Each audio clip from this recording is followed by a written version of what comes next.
সুস্বাগতম। সবাইকে অনেক ভালোবাসা।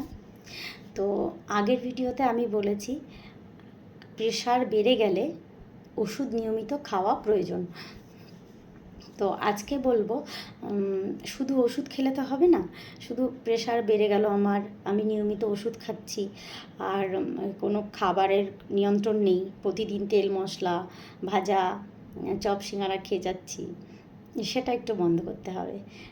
প্রথমত বলি, প্রেশার বেড়ে গেলে বা হাইপার টেনশন হলে কি জাতীয় খাবার খাওয়া উচিত বা উচিত নয়।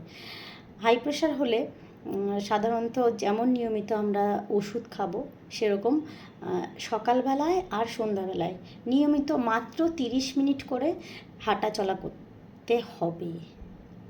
এবার মানুষের কাছ থেকে আমরা শুনতে পাই যে হাঁটাচলা তো আমি সারাদিন করতে থাকি, কিন্তু ওই হাঁটাচলা করাটাকে কিন্তু এক্সারসাইজের মধ্যে ধরা হয় না। 30 ধরলে হবে না, মানে ধরলে হবে না। 30 মিনিট নিয়ম করে ঘড়ি ধরে বাড়ির সামনেই হাঁটাচলা করুন, অথবা ঘরের মধ্যে খালি হাতে যে ব্যায়ামগুলো আছে সেই ব্যায়ামগুলো আপনারা করতে পারেন অবশ্যই। আর পরের পয়েন্ট বলবো, তেল মশলা জাতীয় খাবার বর্জন করতে হবে। রাস্তার পাশে চপ সিঙ্গারা ভাজা পোড়া ওইগুলো অনেকেই খেতে ভালোবাসেন, সবাই নয়, অনেকেই খেতে ভালোবাসেন। তো যে ব্যক্তিরা খেতে ভালোবাসেন তাদের প্রেশার বেড়ে গেছে, তাদের ওটা কমাতে হবে। কারণ এটা নিয়ে পরে আরও একদিন একটা ভিডিও করব যে কী কারণে ওই তেল মশলাগুলো ভীষণ ক্ষতিকারক। ওই একই তেলে বারবার ভাজা হয়, ওইটা কেন এত ক্ষতিকারক সেটা নিয়ে পরে একটা ভিডিও করব কোনো দিন। তো আজকে বলি, তেল মশলা জাতীয় খাবার বর্জন করতে হবে। আর ফ্যাট জাতীয় খাবার অর্থাৎ ঘি মাখন এইসব, বা দুধ হচ্ছে গিয়ে ডাবল টোন মিল্ক, যেগুলো ফ্যাট ফ্রি দুধ পাওয়া যায়, স্কিম মিল্ক, সেগুলো খাওয়া ভালো। আর প্রচুর পরিমাণে শাকসবজি খেতে হবে, সবুজ শাকসবজি আর সিজনেবল ফল।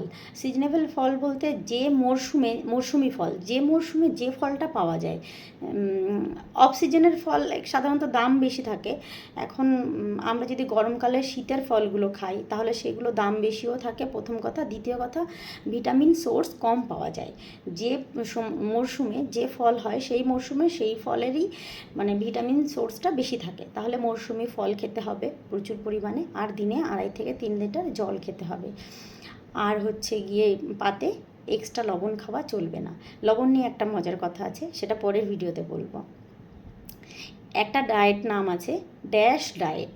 এই ডায়েটটা অনেকে আমরা শুনে থাকি। অ্যাকচুয়ালি ড্যাশ ডায়েটটা কি?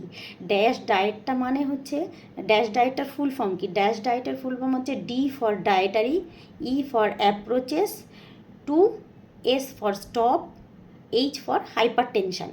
মানে হাইপার টেনশান অর্থাৎ হাই প্রেশার কমানোর জন্য আমাকে যে খাবারটা ফলো করতে হবে, যে খাবারের ধরনটা বা স্টাইলটা ফলো করতে হবে, সেটাই হচ্ছে ড্যাশ ডায়েট। মানে ড্যাশ ডায়েট কথাটা শুনলে একটা বিশাল স্মার্ট ডায়েট আমি ফলো করছি, বেশ একটা বেশ গ্লামারাস লাগে, তাই না? গ্লামারাস লাগে। তো এই ড্যাশ ডায়েটটা ফলো করতে হবে। কিন্তু ড্যাশ ডায়েট কথাটা যেমন স্মার্ট, অত কঠিন কিছু নয়। ওই ড্যাশ ডায়েট মানে খুব সিম্পল ভাষায় ওই কটাই, আমি যেটা ডায়েট বললাম ও কটাই ফলো করলে হবে। সবুজ শাকসবজি খেতে হবে বেশি করে টাটকা সিজনেবল ফল খেতে হবে, জল বেশি করে খেতে হবে। আর হচ্ছে তেল মশলা জাতীয় খাবার খাওয়া চলবে না। আর যারা স্মোকিং করেন বা ধূমপান করেন, আর একটা কথা ভুলে গেছি, রেড মিটটা অ্যাভয়েড করতে হবে। আপনি বেশি করে দানা শস্য জাতীয় খাবার খান, আর রেড মিট অর্থাৎ তার মধ্যে পড়ছে মাটন আর বিফ, এগুলো পড়ছে, এগুলো বন্ধ করতে হবে। এগুলোর বদলে চিকেন জাতীয় মিট খেতে পারেন, মানে খেতে হবে, চিকেন খেতে হবে। তো এইগুলোই হচ্ছে ড্যাশ ডায়েটের মধ্যে পড়ছে। আর যেটা বন্ধ করতে হবে, যাদের ধূমপানের অভ্যাস আছে বা অ্যালকোহল ইনটেকের অভ্যাস আছে, হঠাৎ করেই যদি মানুষকে বলা হয় কালকে থেকে আপনি একদম ধূমপান স্টপ করে দিন স্ট্রিক্টলি, সেটা তো মানুষ রেগেই যেতে পারে। তো অনুরোধ করা হয় আস্তে আস্তে আপনারা এগুলো ছেড়ে দিন, অভ্যাসটা ত্যাগ করুন, সুস্থ থাকবেন। ঠিক আছে? তো ডায়েট নিয়ে খুব সংক্ষিপ্ত এটুকুই। ভালো লাগলে লাইক করবেন। নমস্কার, সুস্থ থাকুন সবাই।